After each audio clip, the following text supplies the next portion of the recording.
नमस्कार, मैं हूं आशुतोष और आप देख रहे हैं सत्यहिंदी.com। सत्यहिंदी.com के खास कार्यक्रम आशुतोष की बात में आपका स्वागत है। हम आज बातचीत करेंगे सुप्रीम कोर्ट के पूर्व जज जस्टिस मार्कंडेय काटजू जी से। दो सवाल महत्वपूर्ण है। पहला सवाल ये महत्वपूर्ण है कि जिस तरीके से किसानों का आंदोलन चल रहा है और सरकार ने उससे जिस तरीके से निपटने की कोशिश की है, सुप्रीम कोर्ट की ने जिस तरीके से पूरे मामले में इंटरवीन करने का प्रयास किया है, उसके बावजूद किसानों का आंदोलन पिछले 50 दिनों से लगातार चल रहा है, इस भयानक सर्दी में भी। इस किसान आंदोलन का मतलब क्या है? क्या ये किसान आंदोलन सरकार के खिलाफ किसी आक्रोश का प्रतीक है?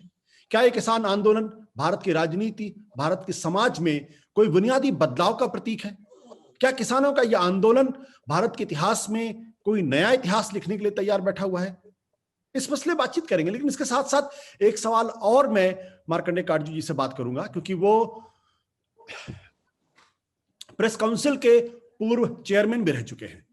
भारत के अंदर जिस तरीके से पत्रकारिता की हालत है, खासतौर पर टीवी जर्नलिज्म का, और जिस तरीके से टीआरपी का पूरा स्कैम सामने आया है, उस पर भी उनसे बातचीत करेंगे। लेकिन सबसे पहले सवाल करेंगे हम किसानों के आंदोलन के मसले पर।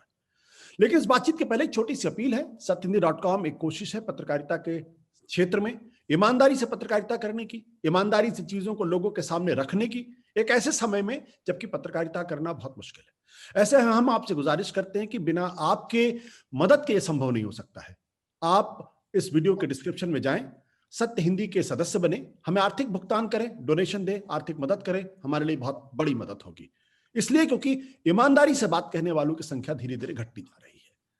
और इसके साथ साथ एक जानकारी और आपको दे दें कि सत्य हिंदी का जो मोबाइल ऐप है वो भी आ गया है, और इस मोबाइल ऐप को भी आप डाउनलोड कर सकते हैं इस वीडियो के डिस्क्रिप्शन के नीचे जो लिंक है उसको क्लिक करके। साथ ही साथ आप ऐप स्टोर से भी डाउनलोड कर सकते हैं अगर आपके पास एंड्रॉयड फोन है।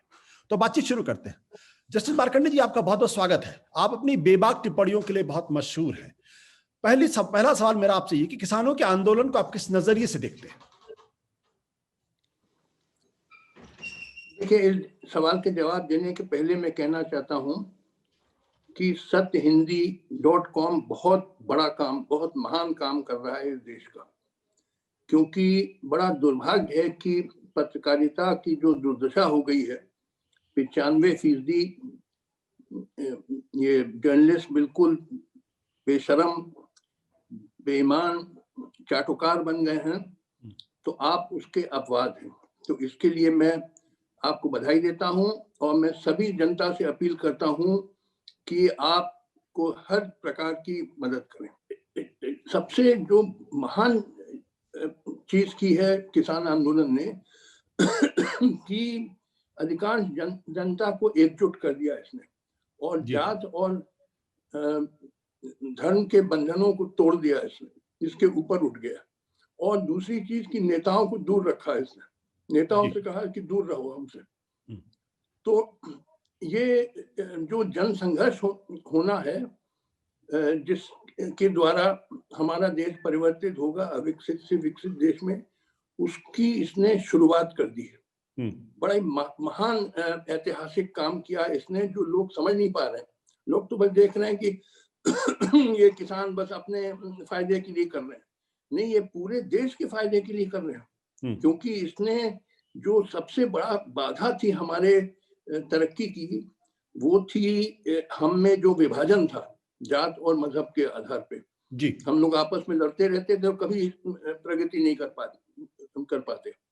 इसने अब वो सब बाधाओं को तोड़ दिया है और इसने जड़ गाड़ दी है, जो नींव गाड़ दी है, शुरुआत कर दी है उस महान ऐतिहासिक संघर्ष की, जिसके द्वारा ही हम वो अपने लक्ष्य की उपलब्धि कर पाएंगे कि अविकसित देश से विकसित देश कर पाए। देखिए, ये किसान आंदोलन तो इसका मुख्य मांग है कि किसानों को उचित आमदनी नहीं होती थी अपने पैदावार की।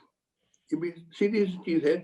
एक चीज आपको मैं बताना चाहता हूँ जी, कि दुनिया में लगभग हर देश में कृषि को सब्सिडाइज किया जाता है। इवन आप अगर गूगल में जाइए, अमेरिका में भी सब्सिडीज दी जाती है। बिना सब्सिडीज दिए कृषि नहीं हो पाती। और आप उद्योगों में आप सब्सिडी ना दीजिए, मानिए कोई मोटर कार बना रहा है या कोई टेलीविजन बना रहा है, सब्सिडी न भी दी जाए तो भी वो उद्योग चल सकता है, और उस मोटर कार, टेलीविजन वगैरह के बिना भी आप जीवित रह सकते हैं जी। मगर कृषि जो पैदावार करता है, यानी कि खाद्य पदार्थ, उसके बगैर तो जीवन ही असंभव है।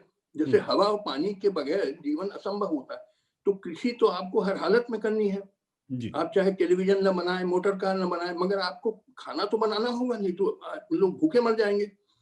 तो इसलिए आपको कृषि चलानी है, मगर कृषि में सब्सिडी बहुत जरूरी हो गई है।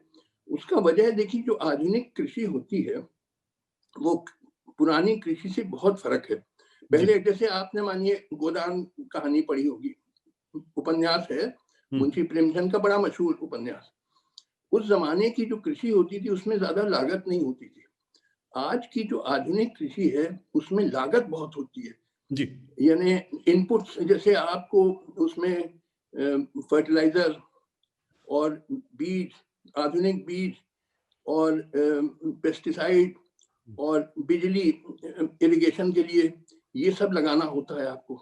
अगर मानिए आप 8 लाख रुपए कमाना चाहें तो आपको पहले 2 लाख रुपए इन्वेस्ट करना पड़ेगा, और इन्वेस्टमेंट के लिए आपको लोन, कर्जा लेना होगा, और कर्जा बड़े भारी ब्याज पे मिलता है। तो किसानों को क्योंकि उचित दाम नहीं मिलता था उनके पैदावार का, तो वो बिल्कुल कर्ज उनमें पड़ता जाता था, और एक हालत आ जाती थी कि उनको उनकी जमीन बिकने लगती थी, और कईयों ने तो आत्महत्या कर ली। यानी करीब 3.5 लाख 4 लाख किसानों ने पिछले 25-30 साल में आत्महत्या, हर साल 12,000 आत्महत्याएं हो रही हैं आज भी, यानी लगभग 30 आत्महत्याएं रोजाना। मैं गया था 2 साल पहले पंजाब में, पंजाब सबसे विकसित देश है कृषि में, वहां भी मैं तो गया था, गांव में गया पंजाब के, वहां की विधवाओं से मैं मिला जिनके पतियों ने आत्महत्या कर ली, वहां भी आत्महत्या, जो सबसे विकसित देश है, प्रदेश है, वहां भी ये हो रहा है। बट काटजू साहब, जो आज आप जिस बात को कह रहे हैं कि इसने जाति धर्म की सारी बंदिशों को दूर कर दिया है और ये आंदोलन देश की दिशा को बदल सकता है, सरकार तो उसको इसके बारे में कहती है कि बहुत देश के बड़े छोटे से हिस्से के किसानों का आंदोलन है, और वो इनको खालिस्तानी बताने की बात करती है, अल्ट्रा नेशनलिस्ट बताने की बात करती है, कि ऐसा लगता है जैसे ये लोग जो हैं वो देश के खिलाफ काम कर रहे हैं, इनको खालिस्तानी स्पॉन्सर कर रहे हैं। सरकार गंभीरता से नहीं लेती, इनको डिस्क्रेडिट कर रही है। देखिए, सरकार तो झूठा प्रचार करेगी कि उनको खालिस्तानी कह दिया, पाकिस्तानी कह दिया, माओवादी कह दिया, और टुकड़े टुकड़े गैंग और ये सब, मगर कोई इस पे विश्वास नहीं कर रहा है। देखिए, बिल्कुल सरल सी चीज है कि किसान को उसके पैदावार का उचित दाम मिलना चाहिए, वरना खेती क्यों करेगा, घाटे पे तो नहीं करेगा। सीधी चीज तो ये कहना कि साहब सब किसान साथ में, क्यों नहीं किसान है, क्या सब किसान नहीं चाहते हैं कि हमको उचित दाम मिले अपने पैदावार का? सभी चाहते हैं, मगर जब आत्महत्याएं हो रही हैं, 3.5 लाख 4 लाख हो गई, इससे क्या आप समझ पा रहे हैं कि उनको नहीं मिल रहा है उचित दाम, उनकी जमीन बिकने की नौबत आ गई है। तो लिहाजा ये सब झूठा प्रचार, कोई इस पे विश्वास नहीं कर रहा है। ये कहते रहे हैं ये लोग, ये तो करेंगी सरकार, क्योंकि वो चाहते हैं ये आंदोलन को तोड़ दें। मगर एक चीज समझ लीजिए, ये भारत की आबादी 135 करोड़ है, जिसमें से 60-65% किसान है, यानी करीब 75 करोड़ आबादी हमारी किसान है, और सभी किसान चाहते हैं उचित दाम अपने पैदावार का। तो सब इसके साथ आ गए, सब दिल्ली ना पहुंच पाए, मगर सहानुभूति सबकी है।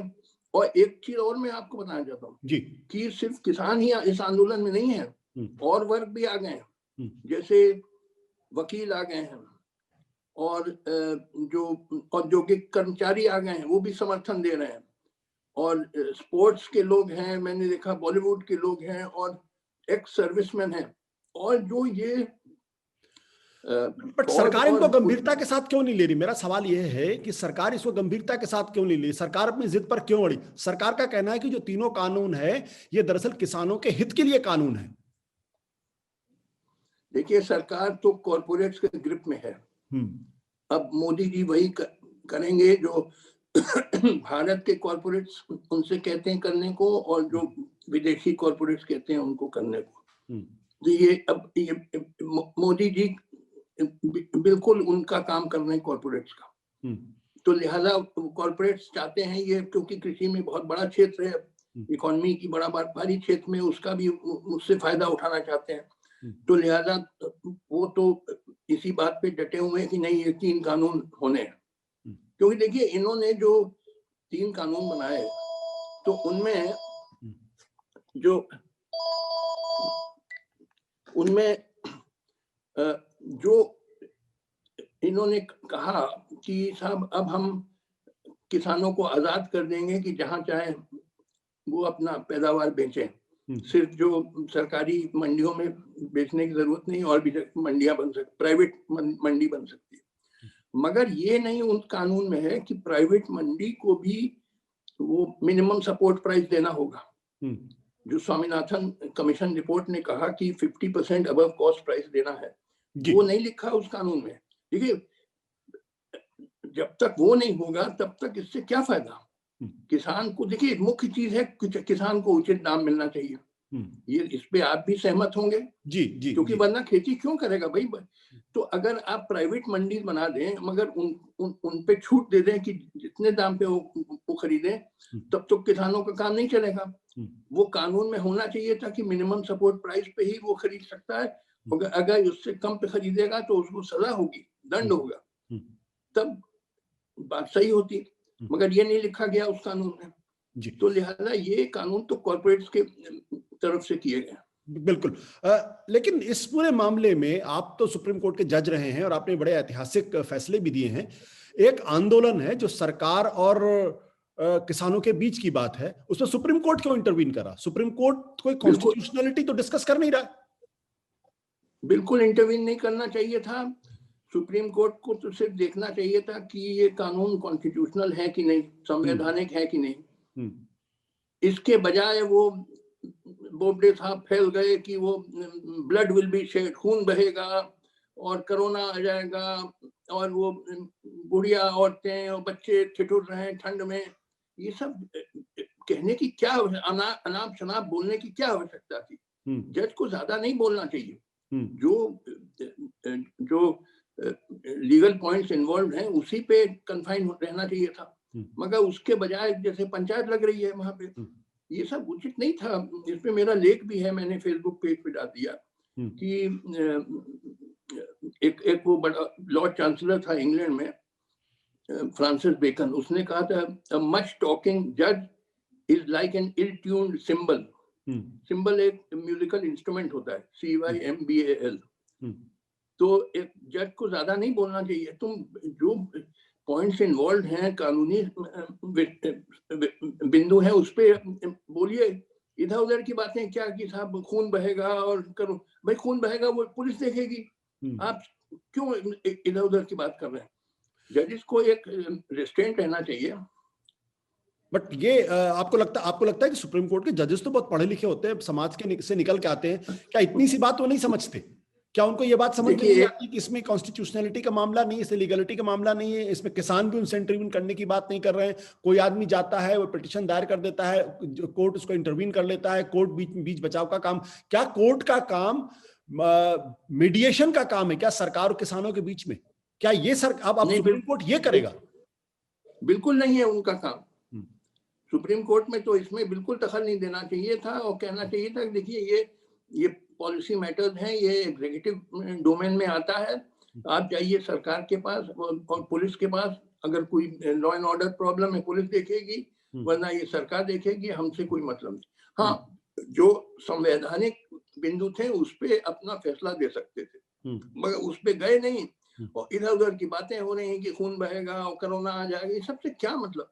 और वो अटॉर्नी जनरल साहब बोले कि हमको इंटेलिजेंस रिपोर्ट्स आई कि खालिस्तानी आ गए हैं। अरे भैया, ये सब पॉइंट्स तो इन्वॉल्व थे नहीं केस में, इधर उधर की पंचायत लग रही है, नेतागिरी हो रही है, ये उचित नहीं था। ऐसा क्यों हो रहा है? ऐसा क्यों हो रहा मेरा? अरे भाई, इसलिए हो रहा है कि माफ करिएगा, अब न्यायपालिका में भी गड़बड़ियां आ गई हैं बहुत से। देखिए, न्यायपालिका कोई आसमान से टपक के तो आती नहीं है, ये तो समाज से ही निकलती है। और समाज का जब नैतिक स्तर गिर गया है तो न्यायपालिका का भी नैतिक स्तर गिर जाएगा। हर जज बहुत पढ़ा लिखा नहीं है। मैं तो खुद जज रहा हूँ, मैं जानता हूँ कुछ हैं पढ़े लिखे मगर कुछ नहीं भी हैं पढ़े लिखे। कोई ऐसा ये मत लेके चलिए कि सभी बड़े विद्वान हैं और बड़े कुशल हैं, ये सब ऐसा नहीं, हर किस्म के जज आ गए हैं। तो ये मैंने इस पे लिखा है, लेख लिखा है, मच टॉकिंग जज is like an ill tuned cymbal, इसका शीर्षक यही है। बट सर अब एक आरोप न्यायपालिका पर यह लगने लगा है कि न्यायपालिका जो है वो सरकार के दबाव में काम कर रही है, इसमें आप कितनी सच्चाई देखते हैं? बिल्कुल बिल्कुल कर रही है। इधर कुछ वक्त से हमारी न्यायपालिका झुक गई है सरकार के सामने, और उसके कई मैंने उदाहरण दिए। मेरा एक लेख पढ़ लीजिएगा, वो thewire.in में छपा है पोर्टल में, जिसका नाम है all the time the supreme court turned Nelson eye to injustice. और दूसरा एक लेख है the Ayodhya verdict is based on a strange feat of logic. ये अयोध्या फैसला जो हुआ 5 जज का, बिल्कुल ब्लैकेस्ट जजमेंट, ये मीसा जजमेंट के बाद नेक्स्ट ब्लैकेस्ट जजमेंट हमारे इतिहास में हुआ है। क्योंकि एक तरफ न्यायपालिका कह रही है कि वो मस्जिद का, बाबरी मस्जिद का डिमोलिशन इलीगल था, मगर साथ साथ वो दे रही है मंदिर, राम मंदिर बनाने के लिए। अजीब चीज है ये। और 5 जज ने साइन किया। कम से कम मीसा जजमेंट में एक बहादुर जज था, जस्टिस HR खन्ना, जिसने कहा कि नहीं, इमरजेंसी में भी सिटीजन को right to life and liberty होती है। यहाँ तो 5 जज उनके गोगोई साहब के चक्कर में आ गए, और गोगोई साहब तो आप जानते हैं किस तरह के आदमी थे। उनको उसका रिवॉर्ड मिल गया, राज्यसभा की सीट मिल गई। तो लिहाजा अब हम न्यायपालिका से ज्यादा उम्मीद मत रखिए। बहुत हद तक झुक गए हैं। जो इतने सारे लोगों को डिटेंशन हो रहा है, आपके पत्रकार लोगों पे जो लिख दे गवर्नमेंट के खिलाफ तो सेडिशन चार्ज लगा दिया जाता है, जेल में भेज दिया जाता है। तमाम लोगों पे ये आरोप लगा दिए गए और गिरफ्तार कर लिया गया जो गवर्नमेंट के खिलाफ बोले। तो इसमें जुडिशरी को इंटरवीन करना चाहिए था, क्योंकि जुडिशरी तो गार्डियन होती है पीपल की लिबर्टीज की और कॉन्स्टिट्यूशन की। मगर जुडिशरी भी बिल्कुल जैसे कि वो भीष्म पितामह साहब ने आंख बंद कर ली जब द्रौपदी का चीर हरण हो रहा था, कह दिया भाई हमारी तो आस्था हस्तिनापुर से है। तो वैसे ही हमारी जुडिशरी बिल्कुल इतना घोर अंधेर हो रहा है, जो लिबर्टी, जो हमारे संवैधानिक हक है, उसका हनन हो रहा है, मगर न्यायपालिका बोल नहीं रही है, जबकि उसका कर्तव्य था कि हम संविधान की रक्षा करना, मगर नहीं कर रही है। ऐसा तो पहले भी होता रहा है, मोदी सरकार के पहले भी जुडिशरी इस तरीके के फैसले करती रही है। नहीं, इतना नहीं कहती रही, आपकी बात सही है। वो मीसा जजमेंट का उदाहरण भी मैंने दिया, जो सन 75 या 76 में दिया गया था, जो बिल्कुल गलत फैसला था, मगर कम से कम एक बहादुर जज तो था उसमें 5 जज की बेंच में। अब और बुरी हालत हो गई जुडिशरी की, बिल्कुल जुडिशरी, मैं नहीं कह रहा हूँ हर जज बेईमान है, मगर बहुत सारे बिल्कुल झुक गए हैं ये गवर्नमेंट के सामने, बिल्कुल सरेंडर कर गए हैं। तो ये अब इनसे मैं उम्मीद ज्यादा नहीं रखता हूँ। ये डर की वजह से है या पोस्ट रिटायरमेंट बेनिफिट्स की वजह से है? देखिए, कई वजह हैं। पोस्ट रिटायरमेंट बेनिफिट उसमें से एक है, और भी बेनिफिट 20 तरीके से, गवर्नमेंट बहुत पावरफुल होती है, कई तरीके से बेनिफिट कर सकती है। तो हाँ, पोस्ट रिटायरमेंट बेनिफिट उनमें से जरूर एक है कि यहाँ पे तो 65 की उम्र में सुप्रीम कोर्ट से रिटायर कर दिया जाता है।